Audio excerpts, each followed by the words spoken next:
You guys remember this scan, right? This is the work of the Korokoro's editorial team's illegal leaking. Korokoro tries to go on an illegal infiltration mission into Game Freak headquarters, so they send this guy called Reporter Matsumoto, and he sneaks in by hanging down from the ceiling, and he has the two box arts right here.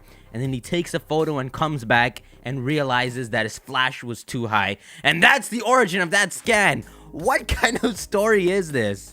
I just don't understand. Of course, none of that is true. If you actually think Korokoro is gonna go to Game Freak headquarters and there's just Sun and Moon copies on the floor for this guy to sneak in from the ceiling and take a photo, then you're thinking too far.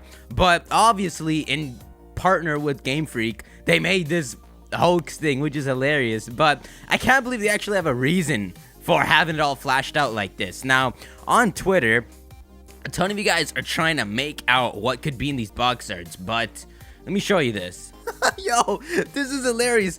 The line right here from the scan is there. They literally took a photo of him taking a photo. Korokoro, man, you're the troll. So recently, you guys have been sending me this on Twitter as if things can be made out of it and people try to draw like silhouettes and all that. Let me show you something. So here I just have a blue canvas, okay? But there's certain things you can do to hide messages. So one thing you could do is this. If you look carefully, there's a freaking PEEKO in there, okay? But you wouldn't notice it normally. You don't notice it at all, actually. It's just not there until you increase the exposure. And then you can see a PEEKO and then it disappears. So if you increase the exposure to the right amount, you can hide messages, and a lot of people do this. Another example is a series called Five Nights at Freddy's, where the creator is on Steam, so he's more closer to people, so he puts out teasers. And in some of the teasers, he hides messages. So like right here, if you increase the exposure, mess around with the levels enough, you'll find a secret message right here that says property of something, and it's scratched out. What I'm trying to say here is that if a creator intends, they can hide a secret message, but if they really don't want you to see anything, they won't let you see anything. So this brings us back to this. What would happen if we messed with the exposure on an image like this? An image where they added a lighting effect so that we can't see the box arts. Well, I'm gonna do it right now. Okay, if you mess with the exposure, you're not gonna find anything. They just made it too bright to cover all of it, and if you make it too dark, the entire image just gets dark. No matter how much you mess with this image, it was not intended for you to be able to see anything. You can see the moon logo there, which we couldn't actually see before. It was hard to make out that there was the moon logo right there, but it is now. You can see it because of the mess ups, but you can't see the box arts no matter what you do.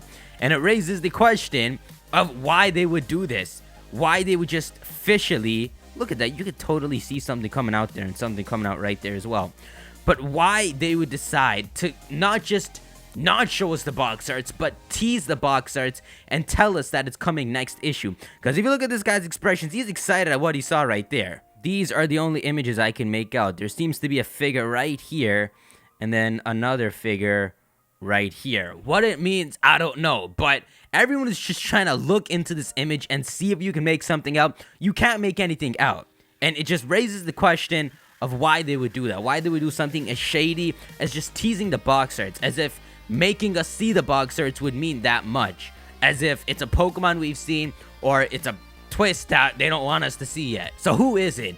Who is the Pokemon Sun box legendary and the Pokemon Moon box legendary? As in, who is the Sun and Moon legendary? Is it Pokemon we know? Unfortunately, we can't speculate about a Pokemon we don't know. So let's pretend on these box arts, the reason they're being so shady is because it's a Pokemon we know. Two Pokemon we know. Out of everything, the thing that makes the most sense to me is, of course, Lugia and Ho-Oh, because Lugia is literally a Pokemon that represents a Moon legend, and Ho-Oh is the same thing, literally a Sun legend. And if you introduced someone just bigger than them, it wouldn't make as much sense as just having like Primal Lugia and Primal Ho-Oh. This is where we're gonna start speculating. What would be the purpose of Pokemon Sun and Pokemon Moon? What would happen in the games? Would Pokemon Moon be about eternal darkness and Pokemon Sun be about eternal daylight? It could be about the evil teams trying to create an eternal lunar eclipse and an eternal solar eclipse, and For that, Lugia and Ho-Oh make perfect sense. Lugia is the guardian of the seas,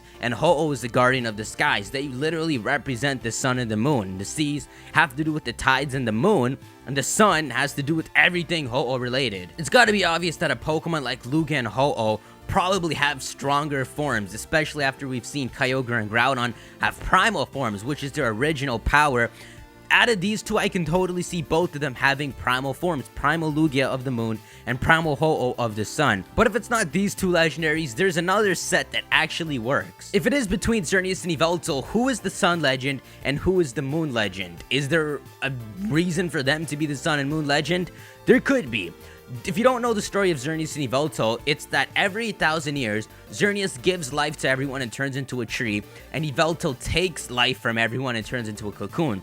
They're opposites. They're literally polar opposites. But if you go to Anistar City in either X or Y, there's an old man that tells you a different story in each game. He tells you that Xerneas has a 1,000-year lifespan, and 800 years ago is when it last used its power to give life to everyone and then hide in the forest as a little tree. But if you talk to him in Pokemon Y, he says that 800 years ago, in its 1,000-year lifespan, it took life from everyone, and then when it turned into a cocoon, it hid in the mountains. What this means is that in Pokemon X and Y, Xerneas and Yveltal are at the end of their lifespan, and they're at their weakest point. Xerneas and Yveltal have to pretty much come out of their cocoon and tree forms and become reborn in order to really have their full power, and that's when you would get a primal or mega Xerneas and Yveltal. But that's not all he tells you. He tells you one more story that splits in half depending on which game you're playing. In X, he tells you that 3,000 years ago, Kalos was engulfed in a terrible war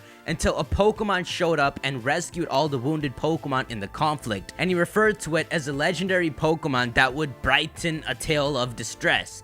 And in Pokemon Y, he tells a tale about 3,000 years ago, a Pokemon came to take the life force of a bunch of beings, and he referred to that as a metaphor for war and pestilence. If you remember in X and Y, Lysandre wakes up Xerneas or Yveltal 200 years earlier than when they're supposed to wake up, so of course they're at their weakest point. So it really does give off the idea that Xerneas and Yveltal really do have stronger forms. You can't tell me that Xerneas is the same throughout the entire 1,000 years and Yveltal is the same throughout the entire 1,000 years. They definitely get weaker and they take the nap so that they can revitalize their energy.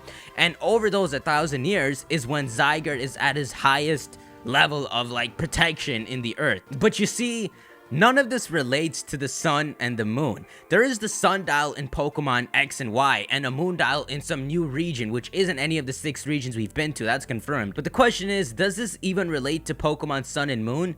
Out of all the regions we've been to, the sundial exists in Kalos, and the moondial probably exists in a new region, not one of the 6 we've been to.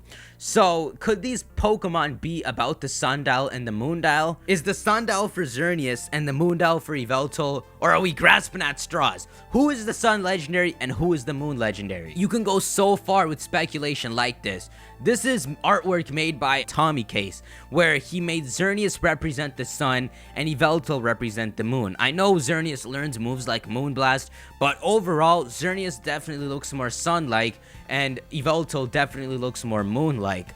But even if this is the case, what does it mean to them? What relation do they have to the sun and moon, and what does that relation mean? Do these guys guard the sun and moon, or do they use the power of the sun and moon? Like when Xerneas and Yveltal wake up from their 1,000-year nap, is this how they look like? Are they in their like primal forms and then they weaken down? And if they are, what the hell do they have to do with the sun and moon? But of course, all of this comes back to the fact that CoroCoro decided to just tease box arts for next month instead of just saying something else or showing something else, just not showing us flashed out box arts. They wanted to tease it for some shady reason, and that's where all this comes from. Who is the Sun and Moon legendary? Why are they being so shady? The only option left other than like Lugia and Ho-Oh or Xerneas and Yveltal are 2 new legendaries, which totally makes sense still. At a level like this, you can totally see it when I get rid of it. You can totally see that there are markings there and up here as well.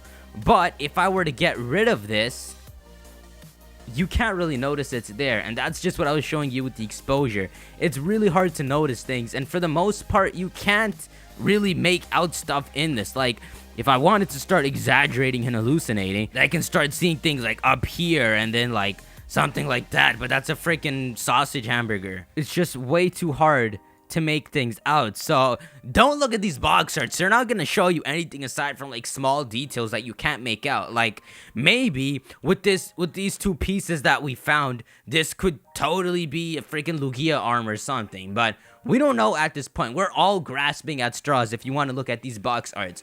The verdict is in. It's either Lugia and Ho-Oh, Xerneas and Yveltal, or 2 Gen 7 Legendaries, and that's what it comes down to. So speculate in the comments below about what you think, why they would tease us box arts instead of just showing them to us, or why they have to hide the Legendaries from us, and why they can't just tell us but they need to tease it.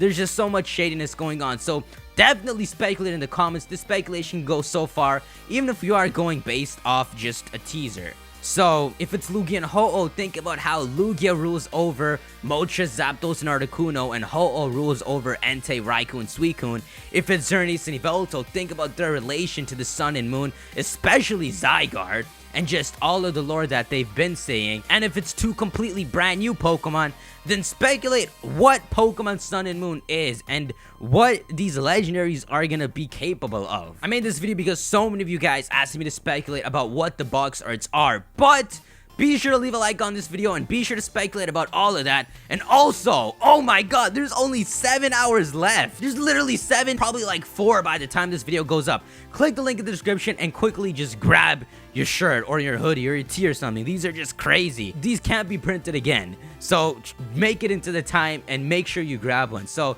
that's all time for this video. Be sure to leave a like. And as always, I'll see you all in the next video. Peace.